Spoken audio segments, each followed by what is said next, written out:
ಶಂ ಶನೈಶ್ಚರಾಯ ನಮಃ. ನಮಸ್ಕಾರ ಸ್ನೇಹಿತರೆ, welcome to VRL astro and Ayur 369 YouTube channel. ಜೀವನದಲ್ಲಿ ಯಶಸ್ಸು ಹೇಗಿರಬೇಕೆಂದರೆ ನಮ್ಮನ್ನು ತಿರಸ್ಕರಿಸಿ ಹೋದವರೆಲ್ಲ ಮತ್ತೆ ನಮ್ಮನ್ನು ಹುಡುಕಿಕೊಂಡು ಬರುವಂತಿರಬೇಕು. ಮಕರ ರಾಶಿಯವರ ನವೆಂಬರ್ ತಿಂಗಳ ರಾಶಿ ಭವಿಷ್ಯದ ಬಗ್ಗೆ ಈ ವಿಡಿಯೋದಲ್ಲಿ ತಿಳಿಸಿಕೊಡಲಿದ್ದೇನೆ.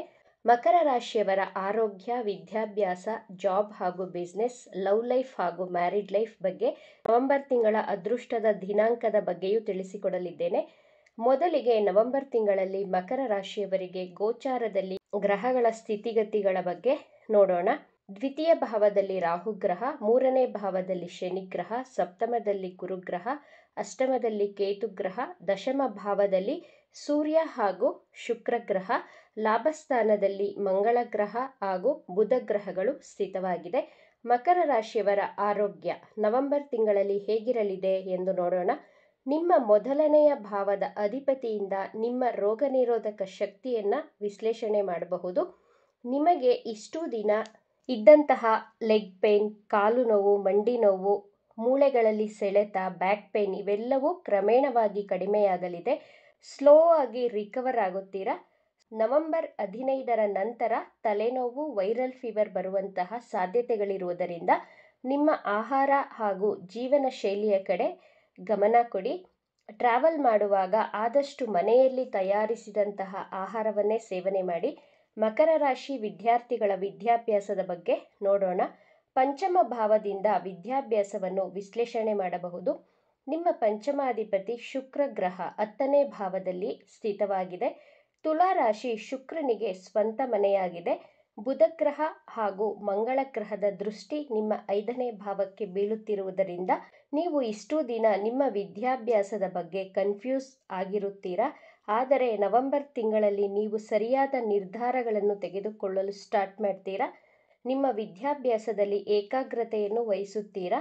ನಿಮ್ಮ ಹಠ, ಕೋಪ ಸಂಪೂರ್ಣವಾಗಿ ಕಡಿಮೆಯಾಗಲಿದೆ. ನೀವು ಮನಸ್ಸಿಟ್ಟು ಓದಲು ಪ್ರಾರಂಭಿಸುತ್ತೀರಾ. ಹೈಯರ್ ಎಜುಕೇಷನ್ ಮಾಡಬಹುದು.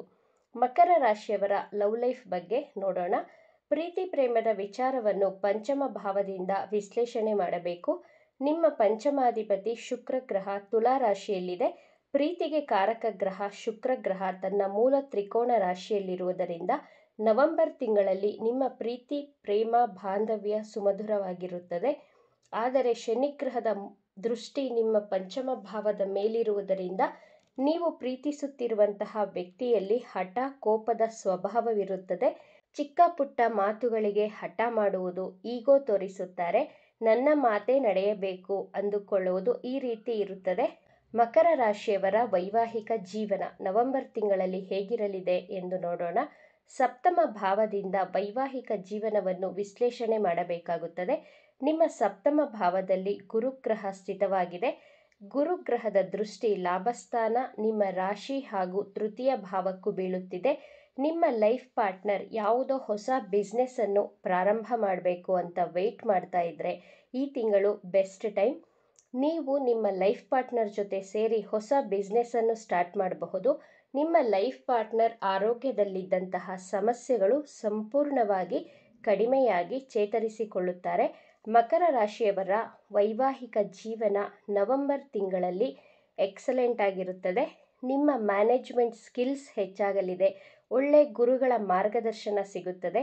ಮಕರ ರಾಶಿಯವರ ಜಾಬ್ ಹಾಗೂ ಬಿಸ್ನೆಸ್ ಅದೃಷ್ಟದ ಬಗ್ಗೆ ನೋಡೋಣ. ಅದೃಷ್ಟವನ್ನು 9ನೇ ಭಾವದಿಂದ, ಜಾಬ್ ಹಾಗೂ ಬಿಸ್ನೆಸ್ ಅನ್ನು 10ನೇ ಭಾವದಿಂದ, ಲಾಭವನ್ನು 11ನೇ ಭಾವದಿಂದ ವಿಶ್ಲೇಷಣೆ ಮಾಡಬೇಕಾಗುತ್ತದೆ. ನಿಮ್ಮ ಭಾಗ್ಯಾಧಿಪತಿ ಬುಧ ಗ್ರಹ ಲಾಭಸ್ಥಾನದಲ್ಲಿ ಲಾಭೇಶನ ಜೊತೆ ಸ್ಥಿತವಾಗಿರುವುದರಿಂದ ಮಕರ ರಾಶಿಯವರು ಹೊಸದಾಗಿ ಪ್ರಾರಂಭ ಮಾಡಬೇಕು ಅಂದುಕೊಂಡಂತಹ ಬಿಸ್ನೆಸ್ ಅನ್ನು ನವೆಂಬರ್ ತಿಂಗಳಲ್ಲಿ ಪ್ರಾರಂಭ ಮಾಡಿ. ಇದು ಗೋಚಾರದ ಪ್ರಕಾರ ನಿಮ್ಮ ಜನ್ಮ ಜಾತಕದಲ್ಲಿ ಗ್ರಹಗಳು ಯಾವ ಭಾವದಲ್ಲಿದೆ ಎಂಬುದನ್ನು ತಿಳಿಯಲು ನಿಮ್ಮ ಜನ್ಮ ಜಾತಕವನ್ನು ವಿಶ್ಲೇಷಣೆ ಮಾಡಿಸಿಕೊಂಡು ಬಿಸ್ನೆಸ್ ಅನ್ನು ಸ್ಟಾರ್ಟ್ ಮಾಡಿ. ಟ್ರೇಡಿಂಗ್, ಇನ್ವೆಸ್ಟ್ ಮಾಡಲು ನವೆಂಬರ್ ತಿಂಗಳು ಬಹಳ ಚೆನ್ನಾಗಿದೆ. ನಿಮ್ಮ ದಶಮ ಭಾವದಲ್ಲಿ ನೀಚಭಂಗ ರಾಜಯೋಗ ಸೃಷ್ಟಿಯಾಗ್ತಿದೆ. ಶುಕ್ರನ ಮಾಳವ್ಯ ರಾಜಯೋಗದಿಂದ ನಿಮ್ಮ ಜಾಬಲ್ಲಿ ಅಚೀವ್ಮೆಂಟ್ ಮಾಡುತ್ತೀರಾ. ಶುಕ್ರ 1 ವರ್ಷಕ್ಕೆ ಒಂದೇ ಬಾರಿ ತುಲಾ ರಾಶಿಯಲ್ಲಿ ಗೋಚಾರ ಮಾಡುವುದು ನಿಮ್ಮ ಜಾಬಲ್ಲಿ ಪ್ರಮೋಷನ್ಗಳಾಗುವುದು, ನೀವು ಮಾಡಿದ ಕೆಲಸಕ್ಕೆ ಅಪ್ರಿಸಿಯೇಷನ್ ಸಿಗುವುದು, ನಿಮ್ಮ ಜಾಬ್ ಹಾಗೂ ಬಿಸ್ನೆಸ್ಸಲ್ಲಿ ಮನಸ್ಸಿಗೆ ಸಮಾಧಾನ, ನೆಮ್ಮದಿ, ಸಂತೋಷ, ತೃಪ್ತಿ ಸಿಗುವಂತಹ ತಿಂಗಳು. ಶನಿಗ್ರಹ ನವೆಂಬರ್ 27ಕ್ಕೆ ವಕ್ರ ಚಲನೆಯನ್ನು ಬಿಟ್ಟು ನೇರ ಚಲನೆಯನ್ನು ಪ್ರಾರಂಭಿಸಲಿದೆ. ಅದು ಸಪರೇಟ್ ವಿಡಿಯೋ ಬರುತ್ತೆ. ಬಿಸ್ನೆಸ್ ಮಾಡುತ್ತಿರುವವರಿಗೆ ನವೆಂಬರ್ ತಿಂಗಳು ಬಹಳ ಲಾಭದಾಯಕವಾಗಿದೆ. ಶುಕ್ರ ಗ್ರಹದ ಆಶೀರ್ವಾದವಿದೆ.